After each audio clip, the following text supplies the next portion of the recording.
ഏറ്റവും അധികം പരസ്പരം കണ്ടുകൂടാത്ത ആൾക്കാർ ജീവിക്കുന്ന സ്ഥലം ഇവിടുത്തെ സിനിമ എന്ന ലോകമാണ്. കച്ചവട സിനിമ എന്ന് പറയുന്ന അങ്ങനെയൊന്നും പറയേണ്ട കാര്യമില്ല. അവരിലൊക്കെയുള്ള പരസ്പര ബന്ധവും സ്നേഹവും ഉണ്ടല്ലോ, യുവമാർക്കില്ല. ഒരുപാട് സിനിമകളിലെ പൊളിറ്റിക്കൽ കറക്റ്റ്നെസിനെ പറ്റി ഒരുപാട് ചർച്ചകൾ ഇപ്പോൾ നടക്കുന്നുണ്ട്. അത് വേണമെന്നും വേണ്ടായെന്നും രണ്ട് വിഭാഗമുണ്ട്. നിങ്ങൾ ഒന്നാമത് ഉപയോഗിക്കുന്ന ഈ ടെർമിനോളജി ഉണ്ട്, ഇതൊന്നും ദിലീഷ് പോത്തനും ശ്യാം പുഷ്കരനോ അല്ലെങ്കിൽ നമ്മുടെ ലിജോ ജോസോ ഇരിക്കുന്നൊരു സ്ഥലത്ത് ഈ വാക്കുകൾ തന്നെ കയറി വരില്ല. പൊളിറ്റിക്കൽ കറക്റ്റ്നെസ് എന്തെന്നിന് ഇത് ചോദിക്കുകയാണ് അവർ. അവരത്തരം ഭാരങ്ങളൊന്നും തലയിലെടുക്കാറേയില്ല. അവർ ചിന്തിക്കുന്നത് സിനിമ, നൻപകൽ നേരത്തും മയക്കം, ഹരീഷിൻ്റെ കഥയിലെ സിനിമ സാധ്യത ലിജോ മനസ്സിലാക്കുന്നിടത്ത് ഡിസ്കഷൻ, പൊളിറ്റിക്കൽ കറക്റ്റ്നെസ് എന്നുള്ളൊരു വാക്ക് അവിടെ ഇല്ല. അവർക്ക് രണ്ടുപേർക്കും ഹിതമെന്ന് തോന്നുന്ന ഒരു ടെറൈനിൽ അവരതിൻ്റെ സ്ക്രിപ്റ്റിംഗ് പൂർത്തിയാക്കുന്നു, സിനിമ ചെയ്യുന്നു. ഇത് ഒന്നാമത് ഈ ചർച്ച സൈദ്ധാന്തികത എന്നൊക്കെ പറയുന്നത് അങ്ങോട്ട് കയറി പോകേണ്ട കാര്യമില്ല. അവിടെ നിങ്ങൾക്ക് വ്യക്തമായ ഉത്തരവും കിട്ടാൻ പോകുന്നില്ല.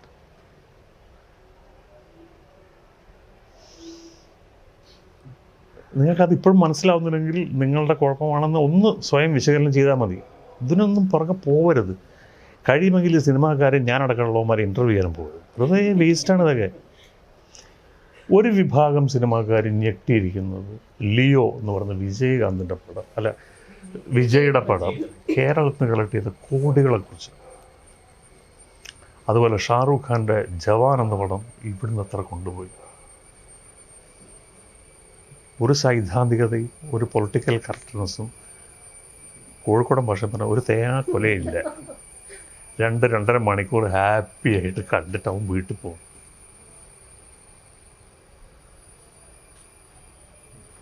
അങ്ങനെ കണ്ടാൽ മതി. നിങ്ങൾ കുട്ടിക്കാലത്ത് എക്സിബിഷൻ ഗ്രൗണ്ടിലും മറ്റേ പലതരം നമ്മൾ അത്ഭുതപ്പെടുത്തുന്ന സാധനങ്ങളുണ്ടല്ലോ, അതൊക്കെ കാണാൻ പോകുന്നൊരു കുട്ടി എന്നിട്ട് ഇതിൻ്റെ ഉടമസ്ഥൻ ഈ ജീവൻ പണയം വെച്ച് ഇത് ചെയ്യുന്ന ഈ മോട്ടോർ സൈക്കിൾ അഭ്യാസം നടത്തുന്നതിന് എന്ത് കൂലി കൊടുക്കുന്നുണ്ടാവും ചിന്തിക്കുക എന്ന് പറയുന്നത് അവന് മാനസിക രോഗമുണ്ട് എന്നുള്ളൊരു തെളിവാണ്. അതിൽ നിന്നും വല്ലാതെ വളർന്നിട്ടൊന്നുമില്ല നമ്മളൊന്നും. പിന്നെ തലയിൽ കൊണ്ടിട്ടിട്ട് ഈ സൈദ്ധാന്തികന്മാരും പോയിട്ട് ലിയോ കാണും. മലയാളി ഹിപ്പോക്രസി.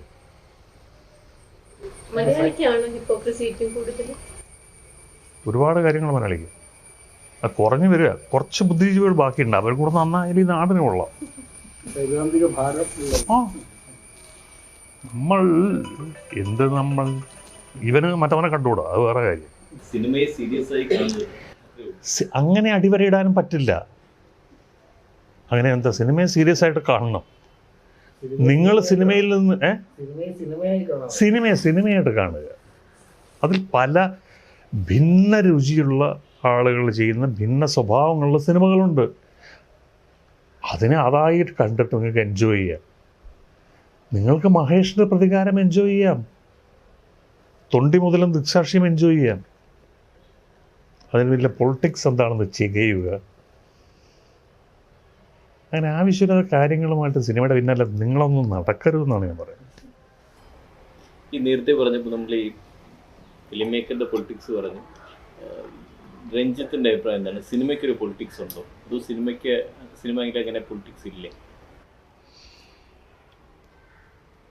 ഇപ്പം ഇസ്രായേലിലാവട്ടെ, അതുപോലെ ഒരു ജനതയെ ഒന്നായിട്ട് പലസ്തീനിലാവട്ടെ, ഈ പറയുന്ന ഒരു പാൻഡമിക് പോലെ ആക്രമിക്കുന്ന ഒരു ഇഷ്യൂ ഉണ്ടാകുമ്പോൾ അതിൻ്റെ ഇരകളായ ആളുകളുടെ കൂട്ടത്തിലെ ഫിലിം മേക്കേഴ്സിന് മറ്റൊരു വിഷയമല്ല, അവർ ഇതിലൂടെ തന്നെയല്ലേ അത് കമ്മ്യൂണിക്കേറ്റ് ചെയ്യുക ലോകത്തിനോട്. അതുകൊണ്ടല്ലേ മജീദിയും ഉള്ള ആളുകളുണ്ടായത്. നമ്മളെ അങ്ങനെ ബാധിക്കുന്നൊരു സോഷ്യോ പൊളിറ്റിക്കൽ ഇഷ്യൂ ഉണ്ടോ എന്നുള്ളതാണ് ആദ്യത്തെ പ്രശ്നം. ഉണ്ടെങ്കിൽ അതിനകത്തൊരു നല്ല സിനിമ വരും. അത് മൊത്തത്തിൽ ഇന്ത്യയെ അഡ്രസ്സ് ചെയ്യുന്നൊരു സിനിമ ഫിലിം മേക്കർ കൊണ്ടുവരും. അങ്ങനെയുള്ള സിനിമകൾ ഉണ്ടായിട്ടുണ്ട് അല്ലേ? അതിനെ ചെറുത്ത് നിൽക്കാൻ വേറെ ശക്തികളുണ്ട് ഇവിടെ ഇപ്പോൾ.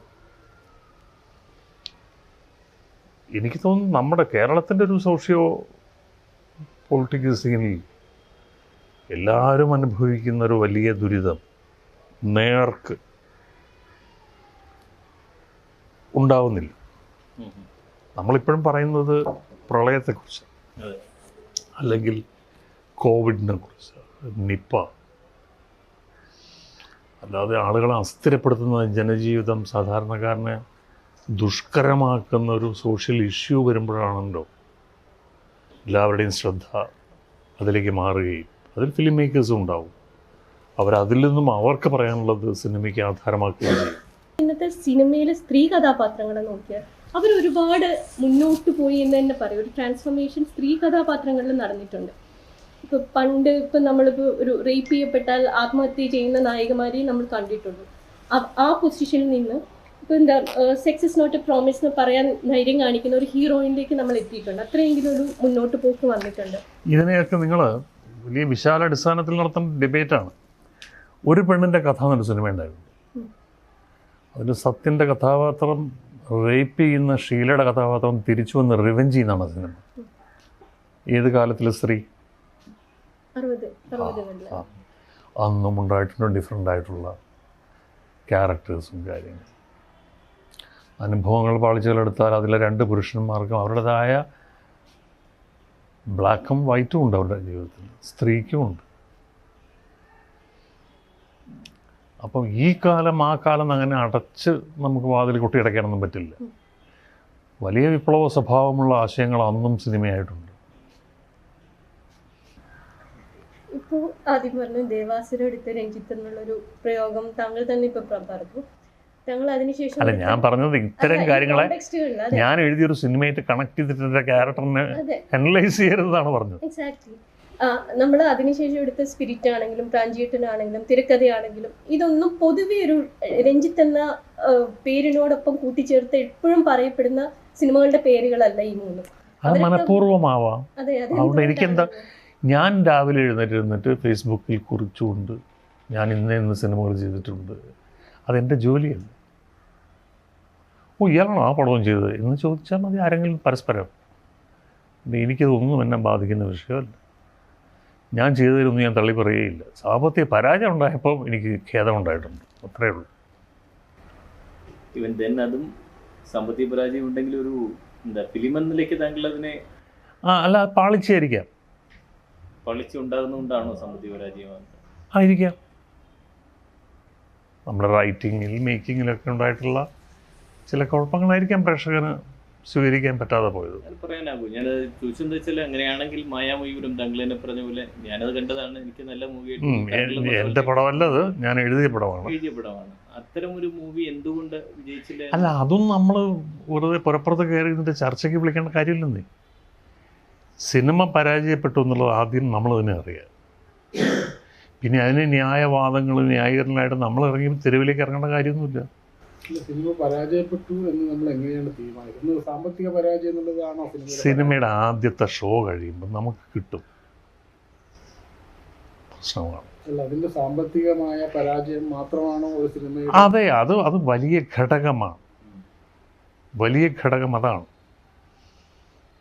അല്ലെങ്കിൽ നമ്മൾ സിനിമാ തിയേറ്ററിലേക്ക് സിനിമ കൊടുത്തയക്കരുത്.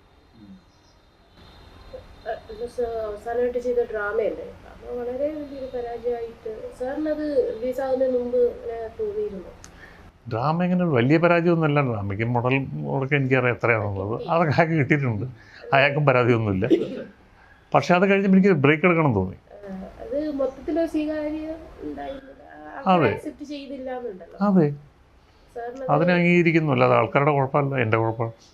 ഏറ്റവും സംതൃപ്തി തന്നിട്ടുള്ള സിനിമ എന്ന് പറയാൻ പറ്റും? മുന്നറിയിപ്പാണോ? അങ്ങനെ കുറച്ച് സിനിമകൾ എടുത്താൽ നമ്മൾ പ്രൊഡ്യൂസ് ചെയ്ത സിനിമ അങ്ങനെയൊന്നുമില്ല. അങ്ങനെയൊന്നും ഞാൻ ചെയ്യേണ്ടിയിരിക്കുന്നു. സംതൃപ്തിയുള്ളത് എനിക്ക് ചെയ്യേണ്ടിയിരിക്കുന്നു. ഏറ്റവും സംതൃപ്തിയുള്ളത്. എന്നാലും ഹൃദയത്തോട് ഏറ്റവും ചേർന്ന് നിൽക്കുന്ന സിനിമ ഏതാണെന്ന് ചോദിച്ചാൽ അങ്ങനെ ഒരു സിനിമയൊന്നുമല്ല, കുറേ സിനിമകളുണ്ട്. ഈ സ്ക്രിപ്റ്റ് റൈറ്റിംഗിന് വരുമ്പം സാറിൻ്റെ ഡയലോഗ്സ് അല്ലാതെ ഒരു കണക്ഷൻ ഒരു ഫീലാണെന്ന് പൊതുവെ ഒരു അഭിപ്രായം.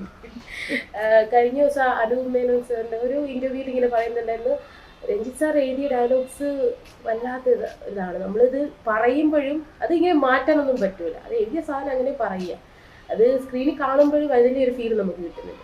പക്ഷെ എൻ്റെ ചോദ്യം അതല്ല, ഈ ഒരു എന്താ പറയുക പെർഫെക്റ്റ് ലാംഗ്വേജിൽ എഴുതുന്ന സാധനം, ഈ ചന്ദ്രോത്സവം പോലത്തെ സിനിമകളിൽ എഴുതിയിരിക്കുന്ന ഡയലോഗ്സ് ഉണ്ട്, അതിൽ വ്യത്യാസമൊന്നുമില്ല. പക്ഷെ ഇതേ ആൾ തന്നെ പ്രാഞ്ചിയേട്ടലിൻ്റെ ഒരു സ്ലാങ്, എന്താ പറയുക പുത്തൻപടത്തിനകത്തൊരു സ്ലാങ്, ബ്ലാക്കിൽ പോലെ കൊച്ചി സ്ലാങ്, ഈ ഒരു വേരിയേഷൻ എങ്ങനെയാണ് കൊണ്ടിരുന്നത് സാർ? ഇതെങ്ങനെ എഴുതുന്നത്? അത് ആ ടെറൈനിൽ നമ്മൾ ഇപ്പോൾ കൊച്ചിയിൽ പോയി കുറേ ദിവസം ജീവിക്കുമ്പോൾ അവിടെ ഏറ്റവും താഴേക്കിടയിലുള്ള ആൾക്കാരോട്ടൊക്കെ നമ്മൾ സംസാരിക്കുമ്പോൾ കിട്ടുന്നൊരു സാധനം ഉണ്ടല്ലോ, ഒരു ഫ്ലേവർ. അല്ലാതെ കൊച്ചി ഭാഷയെ ഇമിറ്റേറ്റ് ചെയ്യുകയല്ലേ ചെയ്യുന്നത്.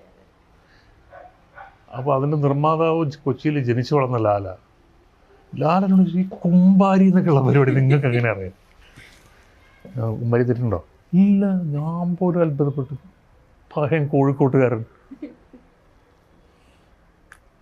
ഒരു ഭാഷയെ ഇമിറ്റേറ്റ് ചെയ്യല്ല വേണ്ടത്, അതിൻ്റെ ഒരു പ്രാദേശിക സ്വഭാവത്തിനെ ബഹുമാനിച്ചുകൊണ്ട് അതിനെ. ഇപ്പോൾ തൃശ്ശൂർ സ്ലാങ് എന്ന് പറഞ്ഞിട്ട് പ്രാചീനങ്ങനെ പ്രകടമായി എന്തുട്ടാ അങ്ങനെയൊന്നും ചിലപ്പോൾ തൃശ്ശൂർകാരെ പറയണമെന്നൊന്നുമില്ല. അത് ഓരോ സന്ദർഭത്തിലാണ് ഓരോ വാക്കുകളും അവർ ഉപയോഗിക്കുന്നത്. പാലയിൽ രാജുവിൻ്റെ നോവലിലുള്ള സംഭാഷണം, പിന്നെ ഞാൻ പേരാമ്പ്രക്കാരനും അവൻ കടിയങ്കോട്ടുകാരനാണ്, ഞങ്ങൾ തമ്മിൽ ഒരു 5-6 കിലോമീറ്ററിൻ്റെ വ്യത്യാസമുള്ളൂ.